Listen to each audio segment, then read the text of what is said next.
रात का अंधेरा गहराने लगा था। चारों तरफ सन्नाटा पसरा हुआ था। तेज बारिश हो रही थी और आकाश में बिजलियां गड़गड़ा रही थी, मानो किसी अनहोनी का संकेत दे रही हों।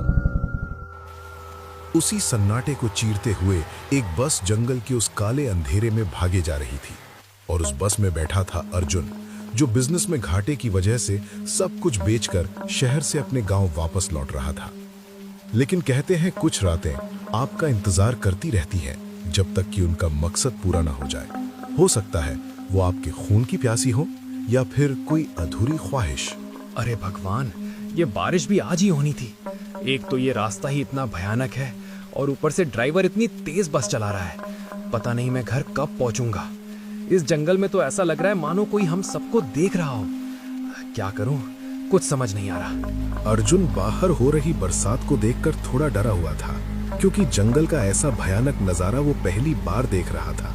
वहीं बस में बैठे बाकी लोग भी डरे हुए थे। अचानक बस के अंदर सन्नाटा छा गया और फिर एक यात्री में धीमी आवाज में कुछ कहना शुरू किया। अरे भाई, तुझे पता है क्या, मैंने सुना है कि इस जंगल में छलावा रहता है और जो कोई भी इस जंगल के छलावे में फंस जाता है वो कभी बाहर नहीं निकल पाता। सुना है कि वो रात को आता है और अपने साथ ले जाता है किसी ना किसी को। हाँ, तुम सही कह रहे हो। पिछले साल मेरा दोस्त करण भी इसी जंगल से गुजर रहा था। वो भी रात की बस में सवार था। उसे काफी ढूंढा लेकिन वो कहीं नहीं मिला। लेकिन फिर एक दिन उसकी सर कटी हुई लाश उसके ही दरवाजे के बाहर लटकी हुई मिली। इतना भयानक नजारा देखकर तो हम सबकी रूह कांप गई थी। पुलिस वाले भी डर गए थे। उन्होंने कहा कि ये कोई इंसान नहीं कर सकता। वो लोग बातें कर ही रहे थे कि तभी बाहर जोर जोर से अजीब डरावनी आवाजें आने लगी। ऐसा लग रहा था जैसे कोई रो रहा हो, कोई हंस रहा हो और कोई चीख रहा हो। सभी लोग उन आवाजों को सुनकर डर गए। बस के अंदर हड़कंप मच गया। ये क्या हो रहा है? ये कैसी आवाजें हैं? ये बहुत डरावनी है। ऐसी भयानक आवाजें तो मैंने कभी नहीं सुनी। ये तो मानो कोई हमें बुला रहा हो, कोई हमारा इंतजार कर रहा हो। मुझे डर लग रहा है। मैं इस बस से उतरना चाहता हूँ। चुप रहो, बाहर मत जाओ। अगर बस से उतरे तो क्या पता क्या हो जाए। यहाँ बस में ही रहो, भगवान का नाम लो, हनुमान चालीसा पढ़ो। इन सब की बात सुनकर पीछे की तरफ बैठा हुआ एक साधु आगे आया और उसने बस के दरवाजे पर कुछ मंत्र पढ़कर नींबू मिर्ची लटका दिया। उसके चेहरे पर गंभीरता थी और आंखों में कुछ ऐसा था जो सबको चुप करा रहा था। मैं महसूस कर सकता हूँ, वो नजदीक आता जा रहा है। वो प्यासा है। वो मुंह खोल कर बैठा है ताकि हम सबको निगल जाए। तुम सब अगर जिंदा रहना चाहते हो तो हनुमान जी का लॉकेट पहन लो, वरना आज कोई जिंदा नहीं बचेगा। ये सिर्फ डर नहीं है, ये सच है।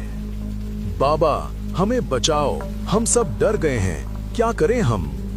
घबराना नहीं बेटा, मैं सबको एक एक लॉकेट दूंगा। इसे गले में पहन लो और जो भी हो इस लॉकेट को मत उतारना, यही तुम्हारी रक्षा करेगा। ये कहते हुए उस साधु ने एक एक करके सबको हनुमान जी का लॉकेट दिया। सब लोग डरे हुए थे, इसलिए उन्होंने तुरंत वो लॉकेट पहन लिया। लेकिन जैसे ही उस साधु ने वो लॉकेट अर्जुन को देना चाहा, उसने मना कर दिया। अर्जुन की आंखों में एक अलग ही अकड़ थी।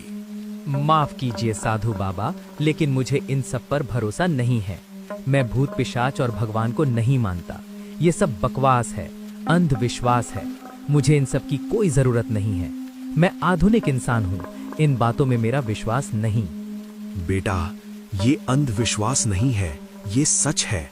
कृपया करके ये लॉकेट पहन लो, तुम्हारी जान को खतरा है। मैंने कहा ना, मुझे नहीं चाहिए। ये सब झूठ है। भूत प्रेत जैसी कोई चीज नहीं होती। ये कहते हुए अर्जुन ने उस लॉकेट को नीचे की तरफ झटक दिया। लॉकेट नीचे गिरा और अर्जुन के कपड़ों में कहीं उलझ गया। उसे इस बात का एहसास भी नहीं हुआ। भगवान तुम्हारी जरूर रक्षा करेगा। आज की रात बड़ी खौफनाक होने वाली है। हे संकट मोचन, तू सबकी रक्षा करना, सबकी रक्षा करना, विशेषकर इस अभिमानी बालक की। ये कहते हुए वो साधु वापस पीछे की तरफ जाकर अपनी सीट पर बैठ गया। उसने अपनी आंखें बंद कर ली और मंत्रों का जाप करने लगा। बारिश और भी तेज हो गई। अंधेरा पहले से ज्यादा गहराने लगा था। बस की रफ्तार भी बढ़ चुकी थी। चारों तरफ पेड़ों के साए बस की हेडलाइट की रोशनी से किसी राक्षस जैसे नजर आते थे। हवा चीखने लगी थी, मानो कोई बस के पीछे दौड़ रहा हो। दोपहर से बस में बैठा हूँ, पता नहीं गांव कब पहुंचूंगा। ऊपर से इतनी जोर से भूख भी लग रही है, और ये बारिश भी, और ये बेवकूफ लोग भूत प्रेत की बातें कर रहे हैं। लेकिन ये आवाजें क्या थी? वाकई में कुछ तो अजीब था। नहीं नहीं, मैं इन बातों में नहीं पड़ूंगा, ये सब मेरा दिमाग है। इस तरह अर्जुन अपने आप से ही बड़बड़ा रहा था कि तभी बस में बैठे लोगों को एक तेज झटका महसूस हुआ। ड्राइवर ने अचानक ब्रेक लगा दिए थे। बस अपने रास्ते से भटक गई और एक सुनसान रास्ते पर बेकाबू होकर भागने लगी। ड्राइवर चिल्ला रहा था कि स्टीयरिंग उसके हाथ से बाहर हो गया है, मानो कोई और बस चला रहा हो। लोग चिल्लाने लगे, बचाओ बचाओ, ये क्या हो रहा है? बचाओ हमें, कोई बचाओ। नहीं नहीं, हम मर जाएंगे। बस का ड्राइवर बस को रोकने की बहुत कोशिश करता है, लेकिन बस बेकाबू हो चुकी थी, मानो बस कोई और चला रहा हो। सब लोग चीख रहे थे, रो रहे थे, भगवान का नाम ले रहे थे। ये क्या हो रहा है? अब क्या होगा? मैं कहाँ हूँ? ये बस तो सही रास्ते पर नहीं है, ये तो जंगल के अंदर जा रही है। रुको रुको बस, क्या कर रहा है ड्राइवर? ड्राइवर साहब, बस रोको प्लीज। तभी वो बस जाकर एक पेड़ से टकरा गई। एक भयानक आवाज हुई, शीशे टूट गए और फिर चारों तरफ सन्नाटा पसर गया। चीखने चिल्लाने की आवाजें एकदम बंद हो गई। अर्जुन ने धीरे धीरे अपनी आंखें खोली। उसे देखकर अपने आप पर यकीन नहीं हुआ। ये क्या?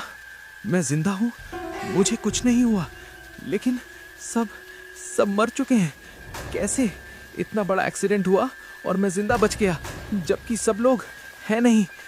ये सपना है, मुझे जगाओ। नहीं, ये सच है। और हैरानी की बात तो ये है कि मुझे एक खरोच तक नहीं आई। आखिर ये कैसे मुमकिन हो सकता है? और ये कौन सी जगह है? मुझे यहाँ से बाहर निकलना होगा। यही सोचकर अर्जुन उस मूसलाधार बारिश के बीच उस खौफनाक जंगल से बाहर निकलने की कोशिश करने लगता है। बारिश और तेज हो चुकी थी, लेकिन अर्जुन को उस जंगल से बाहर निकलने का कोई रास्ता नहीं मिल रहा था। हर तरफ सिर्फ अंधेरा और पेड़ थे, कोई आवाज नहीं, कोई रोशनी नहीं। क्या हो रहा है मेरे साथ? मैं इस जंगल से जितना बाहर निकलने की कोशिश कर रहा हूँ, उतना ही मैं इसमें फंसता जा रहा हूँ। ऐसा लग रहा है मानो मैं एक ही जगह बार बार घूम रहा हूँ, और ये जंगल मुझे बाहर नहीं निकलने दे रहा, बल्कि अपने अंदर ही अंदर धकेलता जा रहा है। ये क्या जादू है? कोई तो मुझे जवाब दे। ये सब सोचकर अर्जुन परेशान होने लगता है।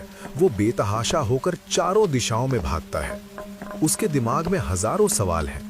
उसे पछतावा हो रहा है कि उसने लॉकेट क्यों नहीं पहना, लेकिन फिर वो सोचता है कि ये सब बकवास है। लेकिन जब वो फिर से उसी जगह वापस आ जाता है जहां से चलना उसने शुरू किया था, तो उसका दिमाग घूम जाता है। मेरा दिमाग घूम रहा है। ये क्या हो रहा है मेरे साथ? मैं यहाँ से बाहर क्यों नहीं निकल पा रहा हूँ? इतनी बार कोशिश करने के बाद भी मैं लौटकर उसी जगह वापस आ जाता हूँ। ये वही पेड़ है, वही पत्थर है, वही रास्ता है। मुझे कुछ समझ नहीं आ रहा। क्या ये वही छलावा है जिसकी बातें वो लोग कर रहे थे?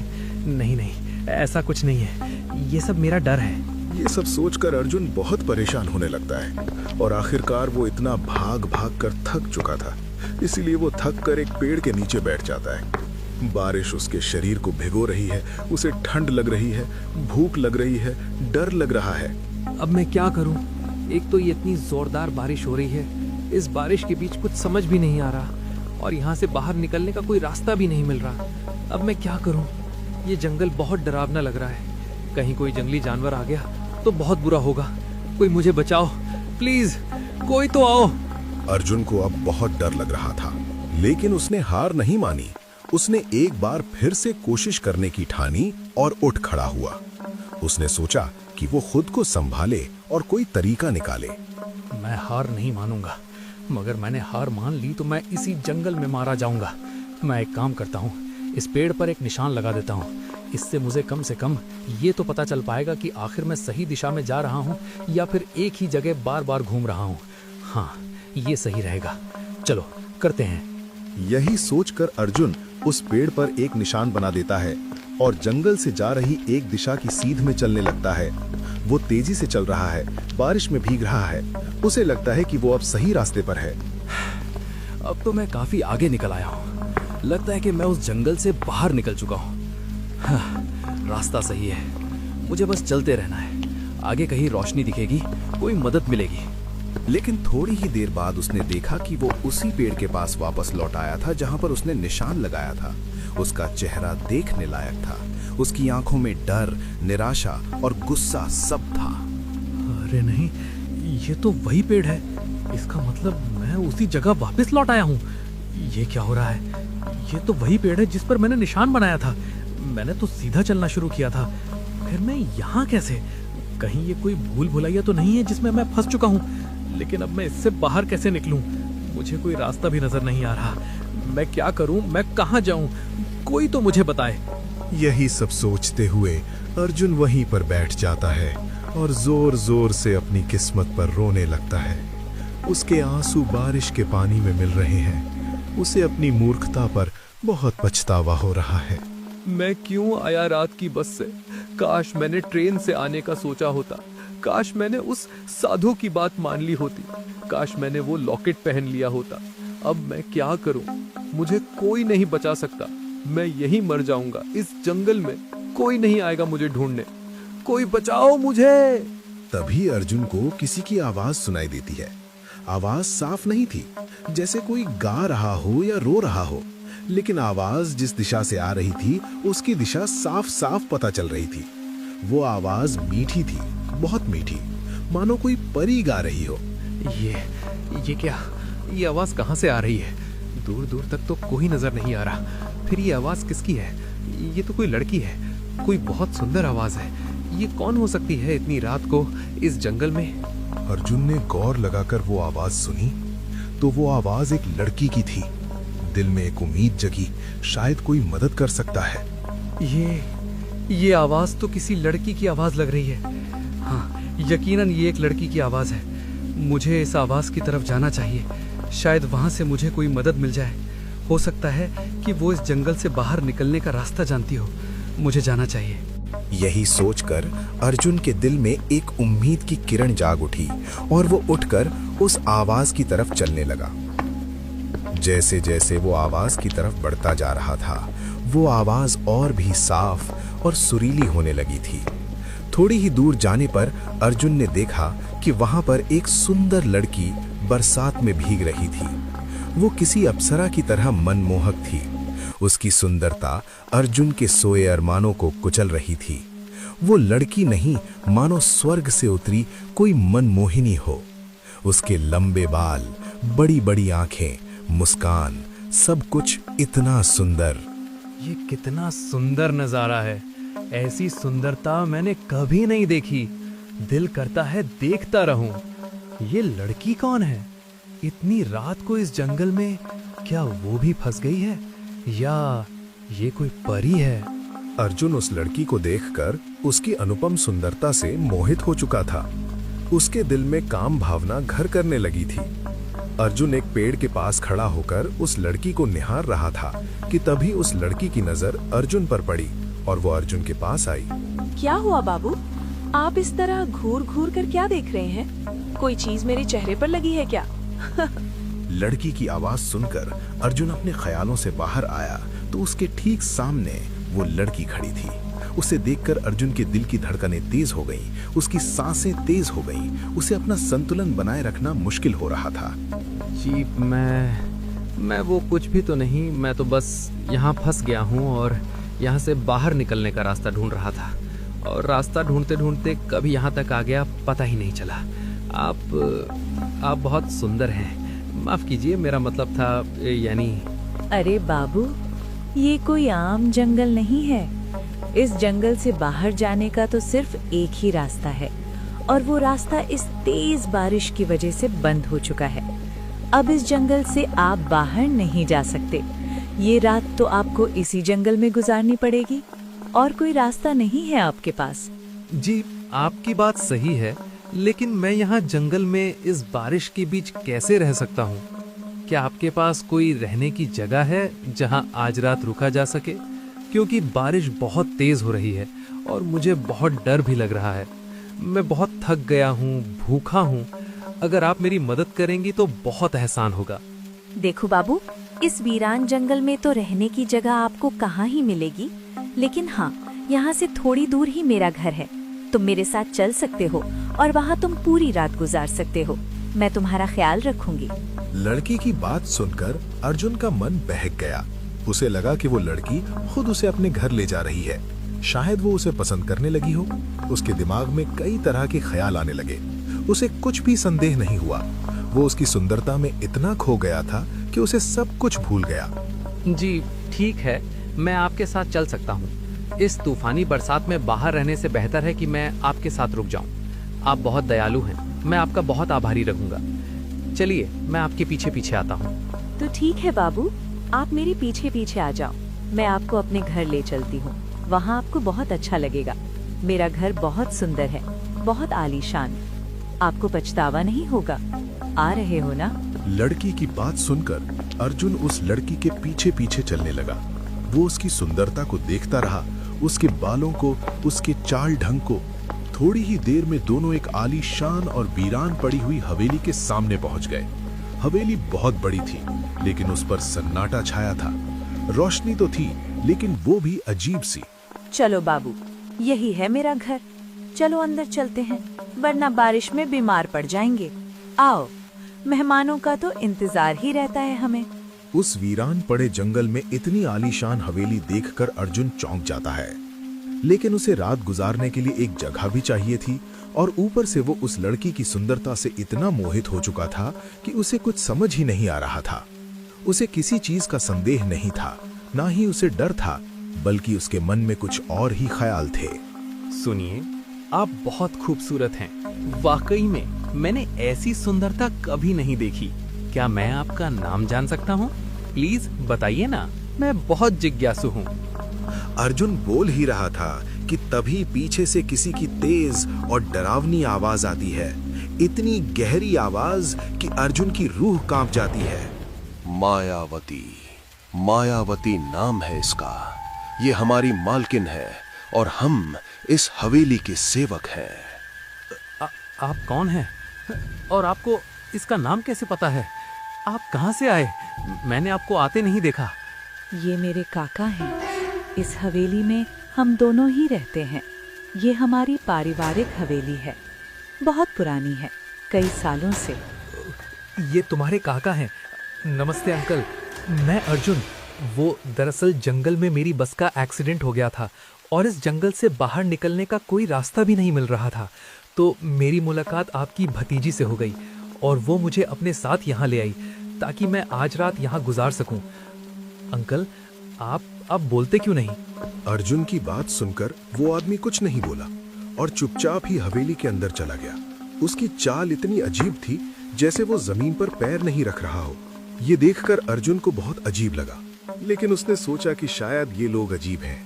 वो बाबू, दरअसल काका किसी से ज्यादा बात नहीं करते, इसलिए आप उनकी बात का बुरा मत मानिएगा। वो थोड़े अलग हैं। अच्छा, अब आप अंदर चलिए ना, मैं आपको कमरा दिखाती हूँ। आइए। इस तरह अर्जुन उस लड़की के साथ अंदर आ जाता है। वो लड़की अर्जुन को एक कमरे में ले जाती है। कमरा बहुत सुंदर था, लेकिन उसमें अजीब सी गंध थी, जैसे किसी पुरानी चीज की। बाबूजी, आप यहाँ बैठकर आराम कीजिए। मैं आपके लिए कुछ खाने के लिए बनाकर ले आती हूँ। आप थके हुए लग रहे हैं, मैं आपका थोड़ा ख्याल रखती हूँ। जी ठीक है, मैं यहीं इंतजार करूंगा, लेकिन जल्दी आइएगा। ये कहकर वो लड़की वहां से बाहर चली जाती है और अर्जुन वहीं बैठकर आराम करने लगता है। लेकिन थोड़ी ही देर बाद अर्जुन को एक हलचल महसूस होती है। ये किसी के बात करने की आवाजें थी। अर्जुन को थोड़ा अजीब लगता है और वो बाहर आकर देखता है तो वो लड़की अपने काका से बात कर रही थी। अर्जुन एक कोने में छिपकर सुनने लगता है और जो वो सुनता है उसकी रूह कांप जाती है। मैंने जैसा प्लान किया था सब वैसा ही हो रहा है। ये बेवकूफ लड़का मेरी सुंदरता पर इतना आसानी से मोहित हो गया। उसे पता भी नहीं कि वो किसके साथ है। अब मैं उसे खाना खिलाकर बेहोश कर दूंगी और फिर हम दोनों उसे मार कर खाएंगे। बड़ा मजा आएगा। आप बहुत तेज हैं मालकिन। आपने उस लड़के को अपनी बातों में कितनी जल्दी और आसानी से लिया, और वो बेवकूफ अपनी जवानी के बहकावे में आकर समझा ही नहीं कि वो जिसकी सुंदरता पर दिल दे बैठा है वो कोई और नहीं बल्कि इस जंगल की सबसे शक्तिशाली पिशाचिनी है। क्या खून होगा इसका, कितना लजीज होगा। अब बस भी करो, जाओ जाकर एक प्लेट जहरीले पदार्थ का सूप बनाकर ले आओ। अपने शहरी बाबू को भूख लगी होगी, मैं उन्हें अपने हाथ से सूप पिलाऊंगी और फिर मजा आएगा। ये कहते हुए वो लड़की हंसने लगती है और देखते ही देखते वो एक भयानक पिशाचिनी में बदल जाती है। उसके दांत नुकीले हो गए, आंखें लाल हो गईं, चेहरा भयानक हो गया और वो आदमी भी एक बहुत ही डरावने पिशाच में बदल जाता है। लंबे नाखून, भयानक चेहरा, शरीर से बदबू आ रही थी। अर्जुन ये सब देखकर बहुत डर जाता है। उसके पैर कांपने लगते हैं, पसीना आ जाता है, वो सांस भी नहीं ले पा रहा था। हे भगवान, ये क्या, मैं अपनी बेवकूफ़ी के चलते कहाँ फंस गया। ये कोई लड़की नहीं है, ये तो पिशाचनी है, और वो आदमी भी पिशाच है। अब मुझे कैसे भी करके यहाँ से निकलना होगा, वरना इन पिशाचों से मुझे कोई नहीं बचा पाएगा। मैं मर जाऊंगा, मेरा खून पी जाएंगे ये। मुझे भागना होगा। अर्जुन यही सोचकर दबे पैरों से छुपते हुए वहां से निकलने लगता है। वो सावधानी से दरवाजे की तरफ बढ़ता है। उसका दिल जोर जोर से धड़क रहा है, पसीने से तरबतर है। लेकिन तभी उस पिशाच की नजर अर्जुन पर पड़ जाती है। मालकिन, वो देखो, आपका शिकार भाग रहा है। वो हमारी बातें सुन लिया है, मतलब अब उसे पता चल गया है, उसे पकड़ना होगा। ये सुनकर अर्जुन बहुत डर जाता है और बेतहाशा होकर वहां से भागने लगता है। लेकिन अर्जुन को शायद नहीं पता था कि ये जंगल का रिमोट पिशाचिनी के पास ही है। पिशाचिनी जब चाहे तब अर्जुन को चुटकियों में पकड़ सकती थी। अर्जुन तेज गति से भागते रहता है, लेकिन तभी उसको एक ऐसी आवाज आती है जिसे सुनकर वो वहीं रुक जाता है। रुक जा, तू कहीं नहीं जा सकता। ये मेरा जंगल है, मेरा इलाका है, तू मेरा शिकार है। तुझे मुझसे बचना नामुमकिन है। आज रात तो तेरा खून पीकर ही रहूंगी। अर्जुन जैसे ही पीछे मुड़ा, उसकी नजर एक ऐसी चीज पर पड़ी जिसे देख के वो चकित रह गया। आप यहाँ कैसे आए? आप तो मर गए थे ना, तो आप फिर अचानक से यहाँ कैसे आए? कौन था अर्जुन के पास और कौन मारने के बाद भी अर्जुन के सामने आया था? क्या वो अर्जुन की मदद करने आया था या नहीं? अगर आपको ये जानना है तो कमेंट में नेक्स्ट पार्ट लिखें और चैनल को सब्सक्राइब कर लें। एंड अगली वीडियो सबसे पहले देखने के लिए बेल आइकन प्रेस करें। धन्यवाद।